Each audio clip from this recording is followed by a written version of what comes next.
लेकिन आपका क्या कांग्रेस के साथ गठबंधन रहेगा, क्योंकि पंचायत चुनाव में तो अभी अलग अलग रास्ते जा रहे हैं? नहीं, चुनाव पंचायत का तो कोई पॉलिटिकल पार्टी लड़ती नहीं, हम लोग भी सिंबल से नहीं लड़ते हैं, ना सिंबल से लड़ा जाता है। जो आगे वाला चुनाव आने जा रहा है उसमें हम लोग गठबंधन रखेंगे और कोशिश होगी गठबंधन बहुत मजबूत बन करके आए।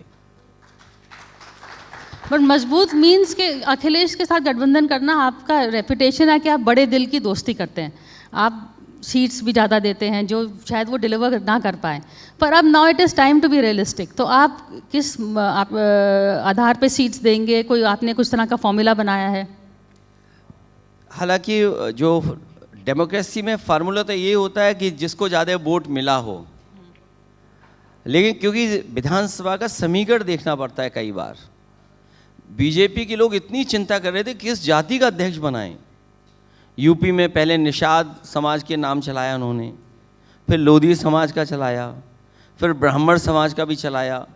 उन्होंने कहा क्षत्रिय, क्योंकि मुख्यमंत्री क्षत्रिय बन नहीं सकता है।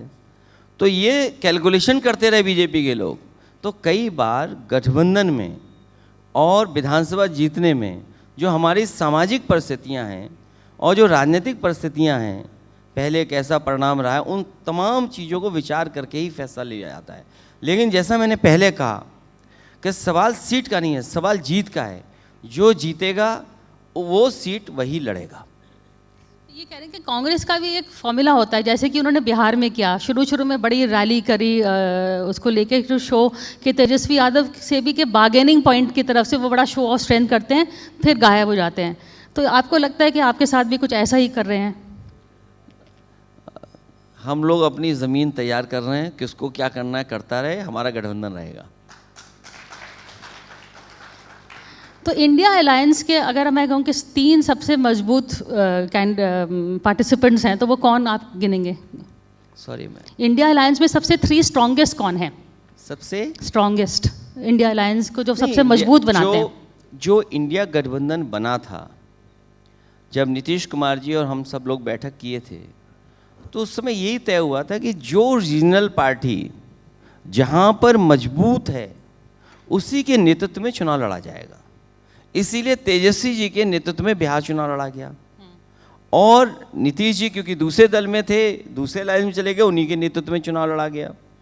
तो ये इंडिया गठबंधन जब बना था तो यही फैसला लिया गया था सभी दलों ने मिल करके कि जो रीजनल पार्टी जिस प्रदेश में सबसे स्ट्रॉन्ग है उसी के नेतृत्व में चुनाव लड़ा जाएगा, और वही आधार हमारे इंडिया गठबंधन का था। हमें उम्मीद है कि बीजेपी को हराने के लिए, क्योंकि बीजेपी ने सब बर्बाद कर दिया, अब आप देखिए रुपया कहाँ पहुँच गया है। अभी प्रधानमंत्री जी युगांडा गए हैं, युगांडा और भारत की करेंसी का अगर आप वो करेंगे तुलना, तो हमारा देश गरीब दिखाई दे रहा है उनसे। ये बीजेपी के लोग चिल्लाते हैं सुबह से शाम तक कि इतनी अर्थव्यवस्था अच्छी हो गई, दुनिया में हम इस नंबर पे पहुंच गए हैं। पर कैपिटा इनकम क्या है इनकी?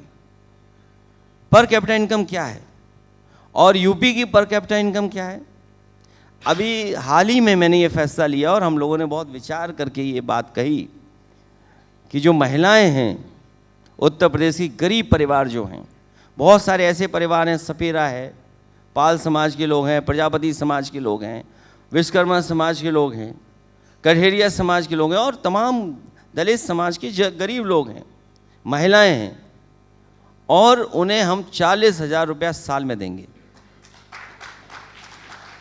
बीजेपी 10,000 दे रही है तो सरकार बना ले रही है, तो अब आप सोचिए 40,000 देने पे हमारी सीटें कितनी आएंगी। अब आप पूछेंगे 40,000 आएगा कहाँ से? हाँ, ये पहला सवाल। हाँ। तो 40,000 कहाँ से आएगा, इसका मैंने उदाहरण दिया कि आप देश के सब उद्योगपतियों की सूची बनाइए, और ये मैं देख रहा हूँ यहाँ बहुत सारे सब जागरूक और पढ़े लिखे लोग दिखाई दे रहे हैं मुझे। आप गूगल करिए, चैट जीपीटी पे देखिए कि किस उद्योगपति पे कितना उधार है, केवल टॉप 10 निकाल लीजिए आप। तो अगर उधार से कोई दुनिया का सबसे बड़ा उद्योगपति बन सकता है, देश का सबसे बड़ा उद्योगपति बन सकता है उधार के पैसे से, तो उत्तर प्रदेश की सरकार समाजवादी पार्टी बनने पर सरकार उधार लेकर के गरीब परिवार की महिलाओं को 40,000 रुपया साल में देने का काम करेंगे। और 40,000 इसलिए दे रहे हैं, 40,000 इसलिए दे रहे हैं, शुरुआत समाजवादी पार्टी ने की थी कि 500 रुपये हम लोग दे रहे थे महिलाओं को, गरीब परिवार की महिलाओं को 500 रुपये दे रहे थे। अगले चुनाव में हमने कहा कि 1000 देंगे, हम चुनाव हार गए। फिर उसके बाद कहा हमने 1500 देंगे, फिर चुनाव हार गए। 2500 कहा तो चुनाव हार गए। तो फिर हिसाब किताब हमने लगाया कि अब जो चुनाव लड़ने जा रहे हैं इसमें 3000 रुपया महीना देंगे गरीब परिवार की महिलाएं, तो 12 × 3 36,000, और 4000 दे रहे हैं उनको वो जो इंटरेस्ट बीजेपी ने नहीं दिया। तो कितने हुए हैं? 40,000। अब दूसरा बिंदु, बीजेपी ये कहती है कि उत्तर प्रदेश में हर एक की पर कैपिटा इनकम 1 लाख है। पर कैपिटा इनकम जो यूपी के लोगों की है वो 1 लाख है। तो हम बीजेपी के लोगों से कह रहे हैं कि हम 40,000 दे रहे हैं, अब तुम्हारी जिम्मेदारी बनी है 60,000 आप दो, नहीं तो आपके ये आंकड़े फर्जी हैं, झूठे हैं, क्योंकि आप जनता को गुमराह कर रहे हैं कि 1 लाख रुपए से ज़्यादा पर कैपिटा इनकम है। तो 40,000 हम दे रहे हैं, आप 60,000 दीजिए। पर ये पॉलिटिक्स क्या सही है? ये बिल्कुल अच्छी पॉलिटिक्स है, इसमें कोई खराबी नहीं है। समाजवादी पार्टी ने लैपटॉप दिए थे फ्री। आज देखिए लैपटॉप देने के बाद बहुत सारे बच्चों का जीवन बदला है। लोग हार्वर्ड पढ़ने गए, लोग बाहर पढ़ने गए, लोगों ने अपने आप काम किया। 20 लाख लैपटॉप दिए तो 20 लाख स्टोरीज हैं। आज भी जब मैं पिछले बार मैं एयरपोर्ट जा रहा था तो कई लोग जो काम कर रहे हैं वहाँ पर, उन्होंने कहा कि आपके दिए हुए लैपटॉप से मैं आज भी काम कर रहा हूँ। पर अखिलेश जी, ये this is I am not saying कि खराब है, पर आपको जॉब्स क्रिएट करने चाहिए। बीजेपी इज ऑल्सो, आप आरोप लगाते हैं कि वो वोट्स खरीद रहे हैं एक तौर से 10,000 दे के, तो ये आप भी इसी का कर रहे हैं, आप ज़्यादा दे रहे हैं। आप जब सरकार में होते हैं तो एक तो इन्वेस्टमेंट पहलू है जिस पे आप काम करते हैं, दूसरा सोशल पहलू है जहाँ गरीब है उसकी क्या मदद कर रहे हैं। और दुनिया भर में ये सरकारें जो हैं गरीबों की मदद करती हैं, गरीबों को किसी न किसी रूप में मदद करती हैं। दुनिया में ऐसी सरकारें बनी हैं, सरकारें बनाते हैं स्कीम।